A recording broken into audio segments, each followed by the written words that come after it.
Hello दोस्तों, मैं अमित कुमार सिंह आपका अमित सिविल सर्विसेज एकेडमी में स्वागत करता हूं। दोस्तों, आज हम लोग बिहार करंट अफेयर्स के 23 से 24 जून 2023 के 6 अखबारों का निचोड़ देखेंगे।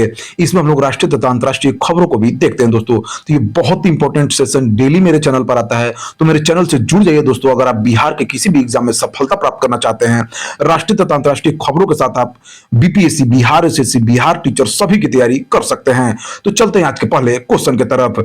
बिहार के पटना में आयोजित होने वाले G20 के तहत श्रम भागीदारी समूह में 22 से 24 जून 2023 तक कितने देशों के 173 प्रतिनिधि भाग ले रहे हैं? देखिए दोस्तों, बिहार के पटना में G20 के तहत श्रम भागीदारी समूह लेबर ग्रुप की बैठक होने वाली है। इसमें दोस्तों 28 देशों के 173 प्रतिनिधि भाग ले रहे हैं। 22 जून को ज्ञान भवन में राज्यपाल राजेंद्र विश्वनाथ आलेकर उद्घाटन करेंगे इसका। इस सम्मेलन में बिहार के श्रम मंत्री सुरेंद्र राम भी उपस्थित रहेंगे। सम्मेलन का एजेंडा सबको सामाजिक सुरक्षा तथा महिला और रोजगार, इसके साथ प्रवासी मजदूरों की सामाजिक सुरक्षा पर भी चर्चा की जाएगी। बिहार सरकार राजस्व विभाग ने सभी जमाबंदी आधार से लिंक तथा अभिलेखों को ऑनलाइन करने का निर्णय लिया है। बिहार के भू राजस्व मंत्री जो हैं आलोक कुमार मेहता हैं। छपरा के सिताब दियारा में स्थित अस्पताल का नामकरण किसके नाम पर उत्तर प्रदेश के मुख्यमंत्री योगी आदित्यनाथ ने किया है? देखिए दोस्तों, जो प्रभावती देवी अस्पताल उसका नाम कर दिया गया है, छपरा के सिताब द्वार में स्थित अस्पताल का नाम, और उसका नामकरण जो है मुख्यमंत्री योगी आदित्यनाथ की उपस्थिति में हुआ है। लोक नायक जयप्रकाश नारायण ने 50 साल पहले ही इसके नामकरण के बारे में लिखा था। प्रभावती देवी जयप्रकाश नारायण की पत्नी थी। अस्पताल को 50 बेड से 100 बेड का बनाया गया है। संपूर्ण क्रांति के जनक जेपी के गांव सिताब दियारा की ये गांव 2 राज्यों और 2 नदियों के बीच बसा और बटा है। स्वतंत्रता सेनानी और महान समाजवादी नेता जयप्रकाश नारायण का जन्म 11 अक्टूबर 1902 को सिताब दियारा में हुआ था। सिताब दियारा पश्चिमी बिहार के छपरा और यूपी के बलिया के बीच में बसा इलाका है। यह इलाका गंगा और घाघरा नदियों के बीच है।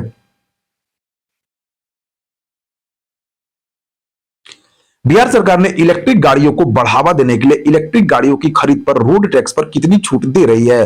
देखिए, बिहार सरकार जो है इलेक्ट्रिक गाड़ियों को बढ़ावा देने के लिए इलेक्ट्रिक गाड़ियों की खरीद पर रोड टैक्स पर 50% की छूट दे रही है। रोड टैक्स पर छूट देने के कारण पटना में मई 2023 तक इलेक्ट्रिक गाड़ियों की संख्या 24,800 तक पहुंच गई है।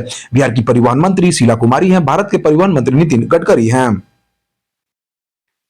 ऑस्ट्रेलिया की क्वींसलैंड यूनिवर्सिटी में पढ़ रही पटना के आने वाली किसी छात्रा को बैचलर ऑफ बायोमेडिकल साइंस में पहला स्थान मिला है। देखिए, ऑस्ट्रेलिया की क्वींसलैंड यूनिवर्सिटी में पढ़ रही पटना की रहने वाली जो छात्रा है वो बैचलर ऑफ बायोमेडिकल साइंस में उनको पहला स्थान मिला। उनका नाम स्वरा तपस्वी है। ऑस्ट्रेलिया की प्रधानमंत्री जो है एंथनी अल्बनीज हैं। आईआईटी पटना के गणित के किस प्रोफेसर को विज्ञान तथा इंजीनियरिंग अनुसंधान बोर्ड ने एसईआरबी इंटरनेशनल रिसर्च एक्सपीरियंस फेलोशिप दिया है? आईआईटी पटना के गणित के प्रोफेसर डॉक्टर बीबी उपाध्याय को विज्ञान तथा इंजीनियरिंग अनुसंधान बोर्ड ने एसईआरबी इंटरनेशनल रिसर्च एक्सपीरियंस फेलोशिप प्रदान किया है। बिहार के किस जिले में खेत जुताई के दौरान प्राचीन भगवान विष्णु, लक्ष्मी तथा गरुड़ की मूर्ति मिली है? तो किशनगंज के ठाकुरगंज प्रखंड के बंदरझूला पंचायत के कन्हैयागंज में पत्थर की भगवान की विष्णु, लक्ष्मी तथा गरुड़ की मूर्ति मिली है। बिहार के किशनगंज जो है सबसे अधिक चाय उत्पादन करता है बिहार में। भारत में चाय के उत्पादन में बिहार का स्थान 5वां है। बिहार के कितने जिलों के ग्रामीण इलाकों में नाबार्ड की मदद से 250 पुल पुलिया का निर्माण किया जाएगा? देखिए, नाबार्ड ने बिहार के 23 जिलों के ग्रामीण इलाकों में पुल पुलिया निर्माण के लिए मदद देने की घोषणा की है। ठीक है, बिहार के ग्रामीण कार्य मंत्री तेजस्वी यादव हैं। बिहार के पथ निर्माण मंत्री तेजस्वी यादव हैं। बिहार के ग्रामीण विकास मंत्री श्रवण कुमार हैं। बर्लिन में आयोजित स्पेशल ओलंपिक्स वर्ल्ड गेम्स में शॉटपुट स्पर्धा में बिहार के किस खिलाड़ी ने कांस्य पदक जीता है? देखिए, बर्लिन में आयोजित स्पेशल ओलंपिक्स वर्ल्ड गेम्स में शॉटपुट स्पर्धा में बिहार के गजेंद्र कुमार ने कांस्य पदक जीतकर इतिहास रच दिया है। बिहार के खेल मंत्री जितेंद्र रॉय हैं। भारत के खेल मंत्री अनुराग ठाकुर हैं। बिहार में कहां स्थित किंग ऑफ कश्मीर के नाम से मशहूर सुल्तान यूसुफ शाह चक के मजार पर महबूबा मुफ्ती जो कश्मीर की नेता हैं उन्होंने चादरपोशी की है? तो बिहार के बिहार शरीफ, नालंदा जिला के बिहार शरीफ में स्थित जो है किंग ऑफ कश्मीर के नाम से मशहूर सुल्तान यूसुफ शाह चक के मजार पर महबूबा मुफ्ती ने चादरपोशी की है। बिहार के किस अस्पताल में देश का पहला 30 बेड वाला विशिष्ट योग अस्पताल बनाया जाएगा? तो बिहार के एम्स पटना में जो है 30 बेड वाला विशिष्ट योग अस्पताल जो देश का पहला अस्पताल होगा वहां बनाया जाएगा। बिहार के स्वास्थ्य मंत्री तेजस्वी यादव हैं, भारत के स्वास्थ्य मंत्री मनसुख मंडाविया हैं। शेखपुरा जिले की रहने वाली किस एएनएम को राष्ट्रपति द्रौपदी मुर्मू ने फ्लोरेंस नाइटिंगेल पुरस्कार से सम्मानित किया है? तो शेखपुरा जिले की रहने वाली एएनएम गायत्री कुमारी को राष्ट्रपति द्रौपदी मुर्मू ने फ्लोरेंस नाइटिंगेल पुरस्कार से सम्मानित किया है। बिहार के किस व्यक्ति को लंदन पार्लियामेंट्री में आयोजित कार्यक्रम में सोल ऑफ इंडिया अवार्ड से सम्मानित किया गया है? तो संजीव कुमार को जो बिहार के व्यक्ति हैं उनको लंदन ऑफ पार्लियामेंट द्वारा सोल ऑफ इंडिया अवार्ड से सम्मानित किया गया है। टाइम मैगजीन द्वारा जारी 100 सबसे प्रभावशाली कंपनियों में कौन सी भारतीय कंपनी शामिल हुई है? तो NPCI national payment corporation of India को दोस्तों टाइम मैगजीन ने हाल ही में दुनिया की 100 सबसे प्रभावशाली कंपनियों की वार्षिक लिस्ट जारी की है, जिसमें ओपन एआई, स्पेसएक्स, चेस.com और गूगल डीप माइंड जैसी टॉप कंपनियां शामिल है। इस लिस्ट में भारत की national payments corporation of India सहित ई कॉमर्स प्लेटफॉर्म मीशो को भी स्थान दिया गया है। इस लिस्ट में 12% से अधिक कंपनियां आर्टिफिशियल इंटेलिजेंस इंडस्ट्री से जुड़ी हुई है। इसमें मुख्य रूप से Open AI, Nvidia, Google DeepMind, Hugging Face, Metaphysic जैसी कंपनियां शामिल हैं। नासा के आर्टेमिस प्रोग्राम में हाल ही में कौन सा देश शामिल हुआ है? तो देखिए नासा के आर्टेमिस प्रोग्राम में हाल ही में भारत शामिल हुआ है। भारत ने हाल ही में आर्टेमिस समझौते में शामिल होने का फैसला किया है, जो समान विचारधारा वाले देशों को नागरिक अंतरिक्ष अन्वेषण मंच पर साथ लाता है। इसके तहत नासा और इसरो 2024 में अंतर्राष्ट्रीय अंतरिक्ष स्टेशन के लिए एक संयुक्त मिशन पर भी सहमत हुए हैं। आर्टेमिस समझौता 21वीं सदी में नागरिक अंतरिक्ष अन्वेषण के लिए डिजाइन किया गया एक गैर बाध्यकारी समझौता है। समलैंगिक विवाह को मान्यता देने वाला पहला बाल्टिक देश कौन सा बना है? समलैंगिक विवाह को मान्यता देने वाला पहला बाल्टिक देश एस्टोनिया बना है। एस्टोनिया समलैंगिक विवाह को मान्यता देने वाला पहला बाल्टिक देश बन गया है। मौजूदा प्रधानमंत्री काजा कल्लास के सत्ता संभालने के कुछ महीनों बाद ही यह फैसला लिया गया है। समलैंगिक विवाह विधेयक एस्टोनिया को 101 सीटों वाली संसद में 55 मतों के बहुमत से पारित हुआ है, जबकि इसके खिलाफ 34 मत पड़े। यह कानून वर्ष 2024 से इस देश में लागू कर दिया जाएगा। फिनलैंड के नए प्रधानमंत्री के रूप में किसे चुना गया है? तो फिनलैंड के नए प्रधानमंत्री पेटेरी ओर्पो को चुना गया है। फिनलैंड में कंजर्वेटिव पार्टी के नेता पेटेरी ओर्पो को देश का नया प्रधानमंत्री चुना गया। ओर्पो 4 दलों वाली गठबंधन सरकार का नेतृत्व कर रहे हैं। संसद में उनके पक्ष में 107 सदस्यों ने मतदान किया और उनको विरोध में 81 मत पड़े। वही 11 सांसद अनुपस्थित रहे। फिनलैंड उत्तरी यूरोप में एक नार्डिक देश है। इसकी सीमा उत्तरी पश्चिम में स्वीडन, उत्तर में नॉर्वे और पूर्व में रूस से मिलती है। राज्य स्तर पर योग सत्र के लिए सबसे अधिक लोगों के एकत्र होने का गिनीज वर्ल्ड रिकॉर्ड किस शहर में बना है? देखिए राज्य स्तर पर योग में सबसे अधिक लोग जो एकत्र सूरत में हुए हैं। राज्य स्तरीय अंतर्राष्ट्रीय योग दिवस के अवसर पर गुजरात के सूरत शहर ने एक स्थान पर योग सत्र के लिए सबसे अधिक लोगों के एकत्र होने का गिनीज वर्ल्ड रिकॉर्ड बनाया है। इस कार्य में 1 लाख से ज्यादा लोगों ने हिस्सा लिया। पीएम मोदी ने सूरत शहर की इस उपलब्धि पर बधाई दी है। गुजरात के सीएम भूपेंद्र भाई पटेल हैं। गुजरात के राज्यपाल आचार्य देवव्रत हैं। हिंदुस्तान एरोनॉटिक्स लिमिटेड ने भारतीय वायुसेना के हल्के लड़ाकू विमान के उत्पादन के लिए किसके साथ समझौता किया है? तो जीई एरोस्पेस और हिंदुस्तान एरोनॉटिक्स लिमिटेड ने भारतीय वायुसेना के हल्के लड़ाकू विमान LCA Mk2 तेजस के जेट इंजन के संयुक्त उत्पादन के लिए समझौता किया है। इस समझौते की घोषणा प्रधानमंत्री नरेंद्र मोदी की अमेरिकी की राजकीय यात्रा के दौरान हुई है। हिंदुस्तान एरोनॉटिक्स लिमिटेड भारतीय सार्वजनिक क्षेत्र की एरोस्पेस और रक्षा कंपनी है। इसका मुख्यालय बेंगलुरु में है। ओशन रिंग ऑफ योगा का आयोजन किसके द्वारा किया गया?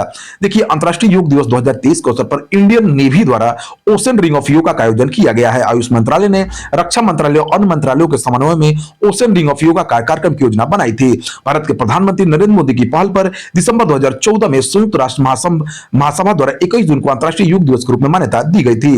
वर्ष 2015 में इसका पहली बार आयोजन किया गया था।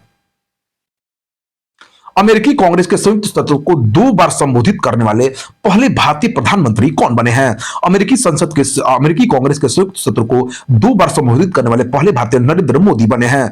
पीएम मोदी अमेरिकी कांग्रेस के संयुक्त सत्र को 2 बार संबोधित करने वाले पहले भारतीय प्रधानमंत्री बन गए हैं। इजराइल के प्रधानमंत्री बेंजामिन नेतन्याहू के बाद वो ऐसा करने वाले दूसरे अंतर्राष्ट्रीय नेता बने हैं। इससे पहले पीएम मोदी ने वर्ष 2016 में अमेरिकी कांग्रेस के संयुक्त सत्र को संबोधित किया था। वनडे इंटरनेशनल में 15 शतक पूरा करने वाले तीसरे सबसे तेज क्रिकेटर कौन बन गए हैं?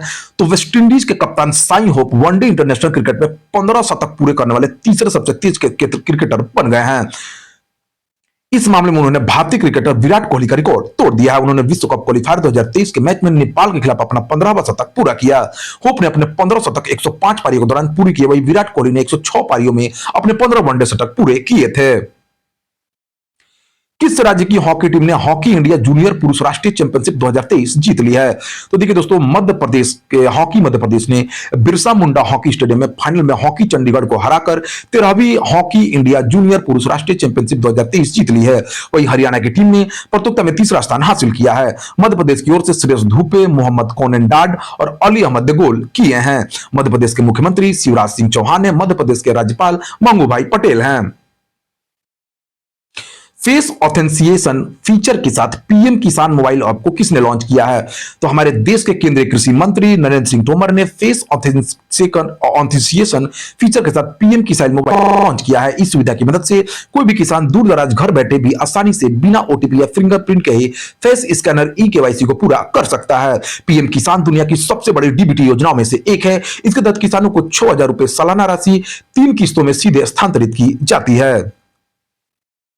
देखिए, इसके तहत दोस्तों 12,000 रुपए की सालाना राशि 3 किस्तों में सीधे हस्तांतरित की जाती है।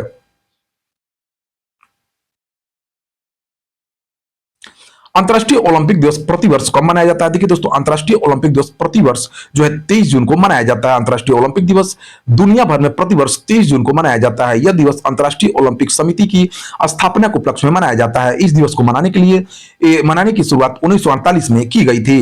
अंतर्राष्ट्रीय ओलंपिक समिति की स्थापना 23 जून 1984 को की गई थी। ऐसे इस दिन खेल और ओलंपिक मूल्यों को बढ़ावा देने के लिए कई कार्यक्रमों का आयोजन करता है। अंतर्राष्ट्रीय ओलंपिक समिति के अध्यक्ष थॉमस बॉक हैं। इफ्को ने हाल ही में नैनो लिक्विड यूरिया के निर्यात के लिए किस देश के साथ समझौता किया है? Indian farmers fertilisers cooperative limited IFFCO ने अमेरिका में नैनो लिक्विड यूरिया के निर्यात के लिए कैलिफोर्निया स्थित कपूर इंटरप्राइजेज इंक के साथ समझौता पर हस्ताक्षर किया है। जून 2021 में इफ्को ने दुनिया का पहला नैनो लिक्विड यूरिया लॉन्च किया था। साथ ही इस साल अप्रैल में नैनो डीएपी को भी लॉन्च कर दिया है। नैनो यूरिया और नैनो डीएपी दोनों कृषि उद्योग में परिवर्तनकारी नवाचार है। इकोनॉमिस्ट इंटेलिजेंस यूनिट के अनुसार रहने के लिहाज से दुनिया का सबसे अच्छा शहर कौन सा है? देखिए, इकोनॉमिस्ट इंटेलिजेंस यूनिट के अनुसार रहने के लिहाज से दुनिया का सबसे अच्छा शहर वियना बना है। इकोनॉमिस्ट इंटेलिजेंस यूनिट ने हाल ही में रहने के लिहाज से दुनिया का सबसे अच्छे शहरों की लिस्ट जारी की है। इस लिस्ट के अनुसार ऑस्ट्रिया की राजधानी वियना रहने के लिए दुनिया का सबसे अच्छा शहर है। इसके बाद Copenhagen Denmark, Melbourne Australia, Sydney Australia, Vancouver Canada शहरों का नाम आता है। वहीं जापान का ओसाका और न्यूजीलैंड का ऑकलैंड 10वें स्थान पर है। किस देश ने पहली बार पशु कोशिकाओं से बने चिकन की बिक्री को मंजूरी दी है? 21 जून को अमेरिका नियामकों ने पशु कोशिकाओं से बने चिकन की बिक्री को मंजूरी दे दी है, जिससे यह पहली बार हुआ कि ऐसे उत्पाद उपभोक्ताओं के लिए उपलब्ध होंगे। अमेरिका के जो अभी राष्ट्रपति हैं वो जो बाइडेन है। अमेरिका के उपराष्ट्रपति भारतीय अमेरिकी कमला हैरिस हैं। अंतर्राष्ट्रीय ओलंपिक समिति ने विश्व स्वास्थ्य संगठन के किस महानिदेशक को ओलंपिक ऑर्डर से सम्मानित किया है? तो ये टेड्रोस घेब्रेयेसस हैं। डॉक्टर टेड्रोस को यह पुरस्कार कोविड-19 महामारी की चुनौतियों के बावजूद ओलंपिक गेम्स टोक्यो 2020 कराने में उनके प्रयासों के लिए दिया गया है। ओलंपिक ऑर्डर आईओसी अध्यक्ष थॉमस बाक द्वारा ओलंपिक हाउस में प्रस्तुत किया गया। किस राज्य के पुलिस ने रात में अकेले यात्रा करने वाली महिलाओं के पेंगल पाथुकाप्टू थित्तम महिला सुरक्षा योजना नामक एक नई योजना शुरू की है? तो तमिलनाडु पुलिस ने 20 जून को चेन्नई शहर में पेंगल पाथुकाप्टू थिट्टम महिला सुरक्षा योजना नामक एक नई योजना शुरू की है। राज्यपाल वहां के रविंद्र नारायण रवि हैं। मुख्यमंत्री एमके स्टालिन हैं। चीनी बहुराष्ट्रीय प्रौद्योगिकी कंपनी अलीबाबा का नया सीईओ कौन बने हैं? तो एडीयू को चीनी बहुराष्ट्रीय कंपनी अलीबाबा का नया सीईओ बनाया गया है। अलीबाबा ग्रुप द्वारा एडीयू को नया सीईओ और जोसेफ तसाई को कार्यकारी अध्यक्ष नियुक्त किया गया है। 4 अप्रैल 1999 को इसकी स्थापना की गई थी। अलीबाबा ग्रुप की मुख्यालय हांगजो है, चीन है। संस्थापक जैक मा, जोसेफ जी तसाई, झांग यिंग और जियान हांग जिन थे।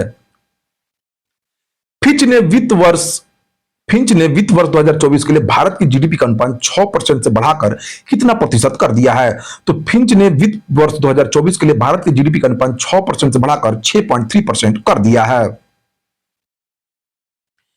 चीन ने परमाणु ऊर्जा संयंत्र स्थापित करने के लिए किस देश के साथ समझौता किया है? तो पाकिस्तान के साथ चीन और पाकिस्तान ने 20 जून को पंजाब प्रांत में $4.8 बिलियन मूल्य के परमाणु ऊर्जा संयंत्र स्थापित करने के लिए समझौते पर हस्ताक्षर किया है। पाकिस्तान का स्वतंत्रता 14 अगस्त 1947 को था। राष्ट्रपति यहाँ की राजधानी इस्लामाबाद है। राष्ट्रपति आरिफ अलवी है। प्रधानमंत्री शहबाज शरीफ हैं। चीन इस सरकार एकात्मक मार्क्सवादी है, लेनिनवादी एक पार्टी समाजवादी है, गणराज्य है। राष्ट्रपति यहाँ के शी जिनपिंग है। राजधानी बीजिंग है। राजभाषा यहाँ की मानक चीनी है। मुद्रा रनीमनबी है।